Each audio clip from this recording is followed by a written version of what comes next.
اور کیشیئر نے مشین پہ ٹھک کر کے مارا اور اس کا سامان تھیلیوں میں ڈال کے کہا چلے آ. جب اس کی باری آئی تو اس کا سامان تو صرف 5,000 کا تھا، تو اس نے بھی اپنا کارڈ بینک کا نکالا اور نکال کے جب دیا تو کیشیئر نے جب مشین پہ مارا تو کہا آپ کو سامان نہیں مل سکتا. اس نے کہا کیوں؟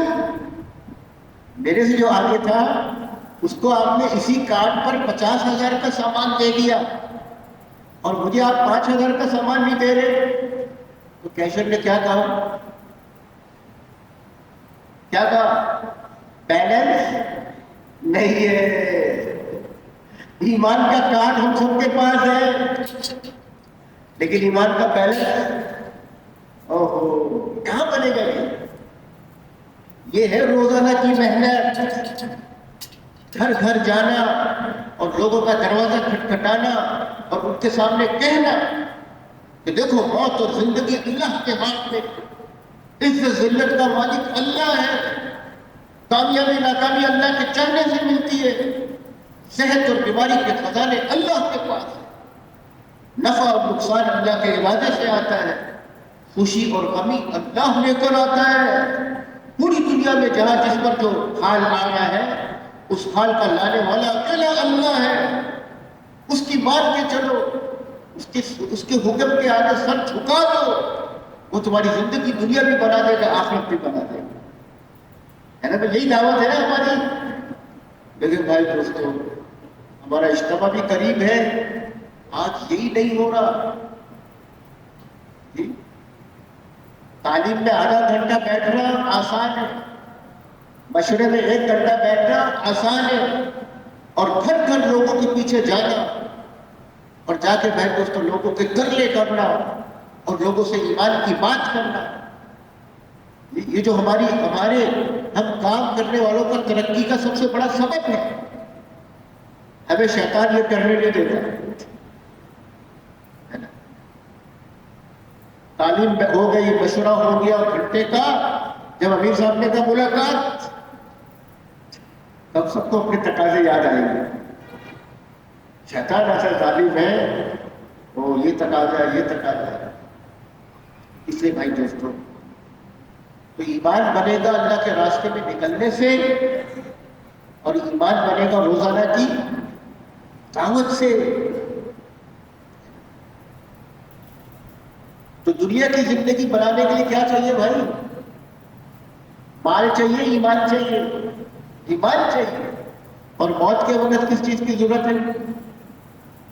اللہ کے نبی صلی اللہ علیہ وسلم نے فرمایا جب سارے سہارے چھوٹ جائیں گے اور سب ساتھ چھوڑ دیں گے، جتنے محبت کے دعوے کرنے والے، جن کے لیے ہم دن رات ایک کر رہے ہیں، جن کے لیے ہم دین کو آگے پیچھے کر رہے ہیں، جن کے لیے ہم دین کے تقاضوں کو آگے پیچھے کر رہے ہیں، یہ کوئی ساتھ نہیں دے گا. جسم سے روح نکلتے ہی اس وقت کی جو ہماری سب سے بڑی ضرورت ہے وہ کیا ہے؟ اللہ کے نبی صلی اللہ علیہ وسلم نے فرمایا جس کا پہلا کلمہ لا الہ الا اللہ اور آخری کلمہ لا الہ الا اللہ، بس اس کا کام بن گیا. چاہے 1000 سال زندگی رہے، سیدھے جنت میں. لیکن آج بھائی دوستو افسوس اور افسوس، ایمان والا ہے، حاجی ہے، پکا نمازی ہے، لیکن موت کے وقت کلمہ زبان پہ نہیں آ رہا.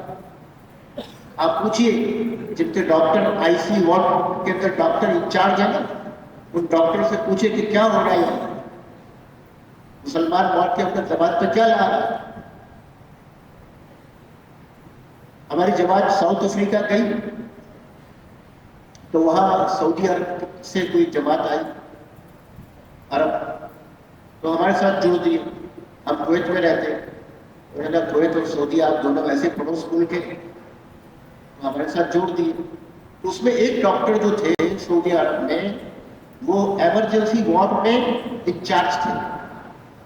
تو ان کا بیان طے کیا تو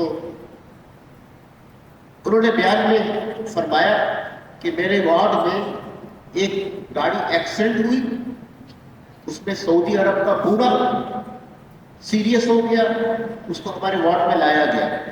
تو ایمرجنسی وارڈ میں اکثر 2-3 ڈاکٹر ہوتے ہیں. تو کہا کہ ہم سب ڈاکٹر آگے پیچھے جمع ہو گئے. تو کوئی کہہ رہا ہے کہ بھائی اس کا ECG کرو، کوئی کہہ رہا ہے اس کا بلڈ چیک کرو. تو یہ ڈاکٹر صاحب جو ہمارے وقت لگانے آئے تھے فرمانے لگے کہ میں نے دیکھا کہ یہ بچنے والا نہیں ہے، سکرات الموت میں ہے یہ. تو کہنے لگے کہ میں نے کہا کہ چلو یہ سب اپنی کوشش کر لیں، میں اپنی کوشش کروں. اللہ کے نبی صلی اللہ علیہ وسلم نے فرمایا جس کا مفہوم ہے اگر کسی کو سکرات الموت میں دیکھو تو اسے کلمے کی تلقین کرو. یعنی کیا مطلب؟ اسے کلمہ یاد کراؤ. یہ نہیں کہو کہ تو کلمہ پڑھ، خدا نہ خواستہ موت کی تکلیف سے اگر اس نے یہ کہہ دیا میں نہیں پڑھ رہا تو کافر ہو جائے گا. تو ڈاکٹر صاحب نے کہا میں نے اس کے سامنے کلمہ پڑھنا شروع کیا، اشہد ان لا الہ الا اللہ اشہد ان محمد رسول اللہ. وہ کیا کہہ رہے ہیں؟ تکلیف میں ایکسیڈنٹ ہوا ہوا کہہ رہا ہے میرے پیسے میرے پرس میں ہیں اور میرا پرس میری گاڑی میں، جو گاڑی ایکسیڈنٹ ہوئی. ڈاکٹر صاحب کہہ رہے ہیں کیا کہہ رہے ہیں؟ پھر ڈاکٹر صاحب دوبارہ کہا میں نے یہ کہا اشہد ان لا الہ الا اللہ اشہد ان محمد رسول اللہ. پھر اس نے یہ کہا میرے پیسے میرے پرس میں ہیں اور میرا پرس میری. تیسری بار جب ڈاکٹر صاحب نے فرمایا کہ میں نے کہا، اس نے یہی کہا اور اس کی روح نکل گئی. ڈاکٹر صاحب کہتے ہیں اس کی روح نکل گئی، میرے آنسو نکل گئے. مسلمان ہے اور نمازی ہے لیکن موت کے وقت کلمہ زبان پر. تو ڈاکٹر صاحب فرمانے لگے آج مسلمان اور ایمان والا موت کے وقت کلمہ زبان پہ کیوں نہیں آ رہا؟ صبح سے شام تک جس محنت میں لگا ہوتا ہے، جس بھاگ دوڑ میں لگا ہوتا ہے، جس فکروں میں لگا رہا ہوتا ہے، ابھی وہ چیز دل میں بھرتی چلی جاتی ہے اور جب ملک الموت آتا ہے تو آدمی کو نچوڑ دیتا ہے. تو جو اندر ہوتا ہے اسپنج کو اگر پانی میں ڈال کے نچوڑے تو کیا نکلتا ہے، اور اگر دودھ میں ڈال کے نچوڑے تو اوہو. اللہ کرے بھائی دوستوں مرنے سے پہلے اللہ ہمیں حقیقت عطا فرما دے. یہ دعوت تبلیغ کے سارے تقاضے اس لیے جی. اور بھائی دوستوں قبر کے اندر جب ہم سب چھوڑ کے آ جائیں گے وہاں کس چیز کی ضرورت ہے؟ سب سے پہلا سوال کیا کرے گا فرشتہ آ کر؟ ایمان کا سوال ہے.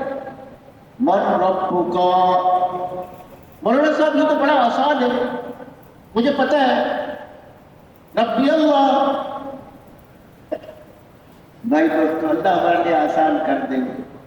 وہاں پتے کی بات نہیں چلے گی، دل کی بات چلے گی.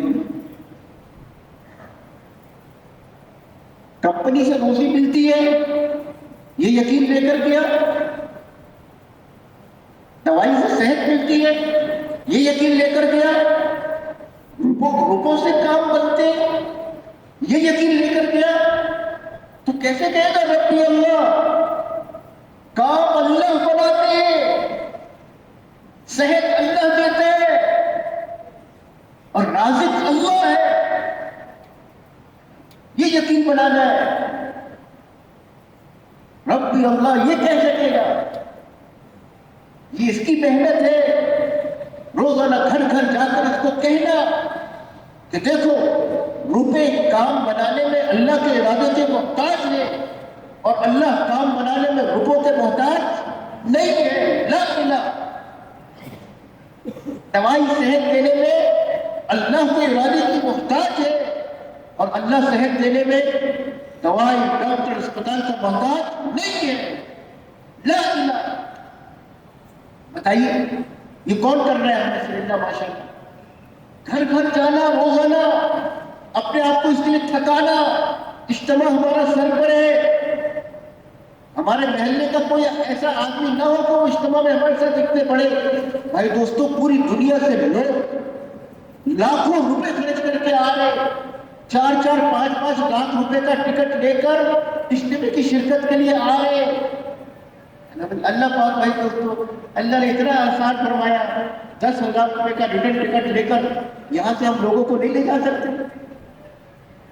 اگر بھائی دوستوں ہم دعوت دیں گے اللہ پاک لوگوں کو ہدایت دیں گے، کیونکہ دعوت ہدایت کا سبب ہے اور دعوت ہمارے ایمان کے بڑھنے کا سب سے بڑا سبب ہے۔ اگر ہم ایمان کی حقیقت چاہتے، مولانا سعید احمد خان صاحب رحمۃ اللہ علیہ فرماتے تھے جو روزانہ دعوت دے گا اس کا ایمان بنے گا، اس کا جذبہ بنے گا، جو روزانہ دعوت نہیں دے گا اس کا ایمان کمزور ہو جائے گا، اس کا جذبہ ٹھنڈا ہو جائے گا، یہ اس کام میں نہیں چل سکے گا۔ اس لیے بھائی دوستو دنیا میں بھی ایمان چاہیے، موت کے وقت بھی ایمان چاہیے اور قبر میں بھی ایمان چاہیے۔ اور ایمان کیسے بنے گا؟ ایمان کا سب سے بڑا سبب دعوت مل رہا ہے۔ دیکھو بھائی دوستو ہم تبلیغ میں لگے ہیں لیکن ہم دعوت نہیں دے رہے تو پھر بھائی دوستو ہمارا ایمان، ابھی آج بھی ہمارے حضرات فکر فرما رہے تھے، آج شب جمعہ ہے نا، کتنے لوگ آئیں گے؟ ہمارے بڑے فرماتے ہیں یہ پرانے آپس میں پرانے ملاقات کر رہے ہوتے ہیں، بھائی یہ تو ہمیشہ ملتے رہتے ہیں، یہ نیا مجمع ہے، ان سے کون ملے گا؟ ان کے پاس کون بیٹھے گا؟ ان سے کون بات کرے گا؟ ان کو کون تیار کرے گا؟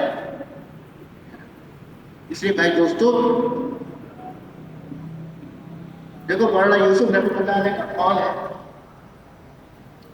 فرماتے تھے ایک جگہ قرآنوں کا جوڑ تھا، پتہ نہیں اس زمانے میں 65 میں تو حضرت کا انتقال ہو گیا، اب 65 سے پہلے پتہ نہیں کون سا زمانہ تھا، تو فرمایا مجمع سے کتنا مجمع ہوگا پتہ نہیں، مجمع سے فرمایا دائی کون ہے؟ سب خاموش۔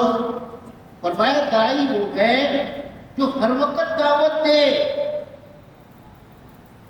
دائی کون ہے؟ صرف ہم 2.5 گھنٹے میں دائی ہے اور نبی کے امتی ہے اور نبی کے نائب ہے اور باقی 22.5 گھنٹے 21 گھنٹے ہم ڈیوٹی پر نبی کے امتی اور نائب نہیں ہے، ہم بازار میں نبی کے امتی اور نائب نہیں ہے، ہم ہر جگہ پر نبی صلی اللہ علیہ وسلم کے امتی اور نائب ہے۔ تو دائی کون ہے؟ ہر وقت دعوت دے۔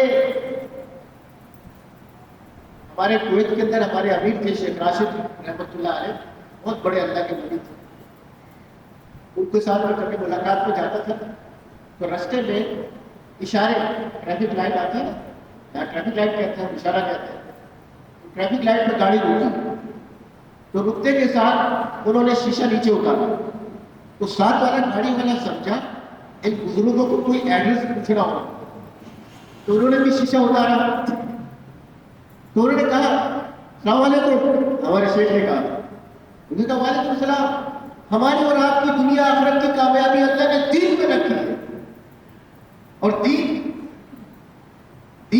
محنت سے آیا ہے، اس محنت کے سلسلے میں جمعرات کے دن ہمارے مرکز میں اجتماع ہوتا ہے، تشریف لائیے۔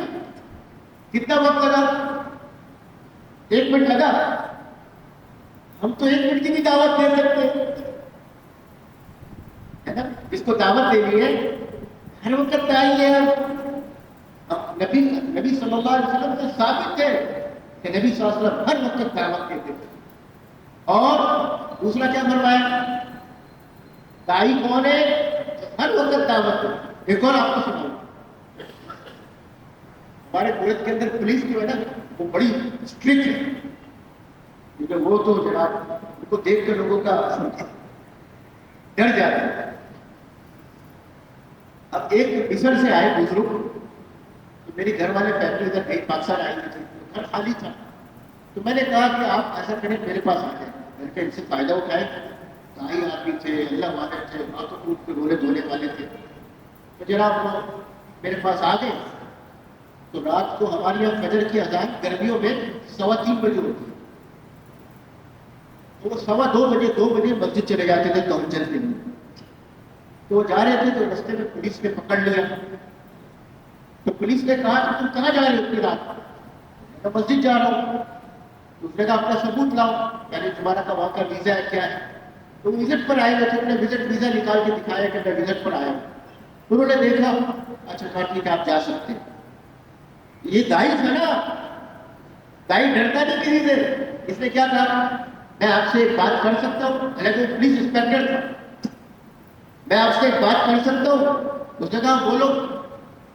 اس نے کہا جیسے آپ نے میری چیکنگ کی ہے نا, کل قیامت کے دن ہم سب کا ایمان عمل چیک ہونے والا ہے اور اس کی محنت کی ضرورت ہے. اس محنت کے سلسلے میں جمعرات کو اجتماع ہوتا ہے, وہاں تشریف لائیے. اس کو کیا کہتے ہیں؟ دائی. جو ہر وقت دعوت دے, ہر جگہ دعوت دے اور ہر ایک کو دعوت دے. بڑا ہے, چھوٹا ہے, وزیر ہے, فقیر ہے, اپنے سب سے بات کرنی ہے, کسی کو نہیں چھوڑنا. نبی صلی اللہ علیہ وسلم کی ایسے صحابہ کو سنتے رہتے ہیں, کسی کو چھوڑا اور میں اس کو تیسرا ہر حال میں دعوت دے. حال کوئی بھی ہو, ہم طائف. ہمارے نبی صلی اللہ علیہ وسلم طائف کے موقع پر لوہان ہے, 6 میل بھاگے ہیں, تھکن ہے اور خون بہہ رہا ہے. اور جب وہ باغ میں آ کے بیٹھے اور وہ انگور لے کر آیا تو کیا فرمایا؟ کیا نام ہے تیرا؟ بیٹا انداز. کہاں کا رہنے والا ہے؟ دیکھیں, اس کو دعوت دینا ہے نا, دعوت کا پہلا قدم کیا ہے؟ اختلاط. جو اختلاط نہیں کر سکتا وہ دعوت نہیں دے سکتا. اس لیے مولانا انعام الحسن صاحب رحمۃ اللہ علیہ فرماتے تھے, ہمارا دعوت کا کام ملنا جلنا کھلانا پلانا ہے. جس کے اندر یہ صرف نہیں, وہ دعوت کیسے دے گا؟ ہر ایک سے ملے. اور حدیث میں آتا ہے قیامت کی علامت میں سے, نشانی میں سے, کہ لوگ صرف اپنے جاننے والوں کو سلام کریں گے. ارے بھائی, ہم تو سب سے, نبی صلی اللہ علیہ وسلم جب مدینہ میں تشریف لائے تو لوگ جمع ہو گئے, تو نبی صلی اللہ علیہ وسلم کی سب سے پہلا بیان کیا تھا؟ مدینہ منورہ میں نبی صلی اللہ علیہ وسلم کا سب سے پہلا بیان کیا تھا؟ اے لوگوں, سلام کو پھیلاؤ اور لوگوں کو کھانا کھلاؤ اور صلہ رحمی کرو اور رات کو اٹھ کے اللہ کے سامنے نمازیں پڑھو اور سلامتی کے ساتھ جنت میں داخل. تو دعوت دینے کے لیے کیا کرنا پڑے گا؟ ہر ایک سے سلام کرنا پڑے گا, ہر ایک سے اختلاط کرنا پڑے گا. جب تک بھائی دوستوں ہم نے نہیں کریں. ارے بھائی دوستوں, تو اس نے کہا کہ میں نینوا کا رہنے والا ہوں. نبی صلی اللہ علیہ وسلم اختلاط کر رہے. کیا نام ہے تیرا؟ عکاس. کہاں کا رہنے والا ہے؟ نینوا. ارے یہ تو میرے بھائی یونس کا شہر ہے. آپ کیسے جانتے ہیں؟ وہ بھی نبی تھے, میں بھی نبی ہوں. اشہد ان لا الہ الا اللہ واشہد ان محمد رسول اللہ. ہے نا بھائی؟ تو بھائی دوستوں, ایسے ہی جب اللہ کے نبی صلی اللہ علیہ وسلم ہجرت کر کے جب تشریف لے گئے نا, لمبا واقعہ ہے, علماء کرام بیان کرتے ہیں. ایک تو جب مدینہ کے قریب پہنچ گئے, قبا کے, تو وہاں کیا نام تھا اس کا؟ اسلم. اس کا نام تھا اسلم, نام تھا اسلم. کیا تھا وہ؟ اس نے 80 آدمیوں کے ساتھ نبی صلی اللہ علیہ وسلم کو گھیر لیا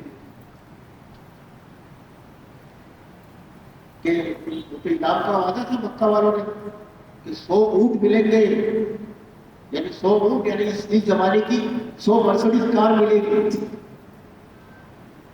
تو انہوں نے گھیر لیا.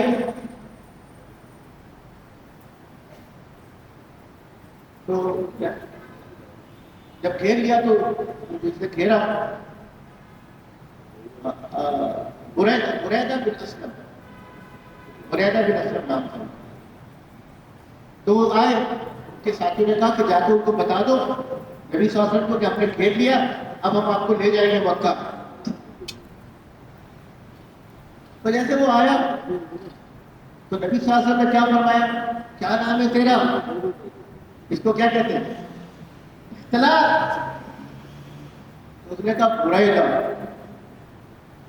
اگر حضور صلی اللہ علیہ وسلم نے حضرت ابوبکر صدیق کی طرف مخاطب ہو کے فرمایا, اے ابوبکر, ہمارا مسئلہ ٹھنڈا ہو گیا,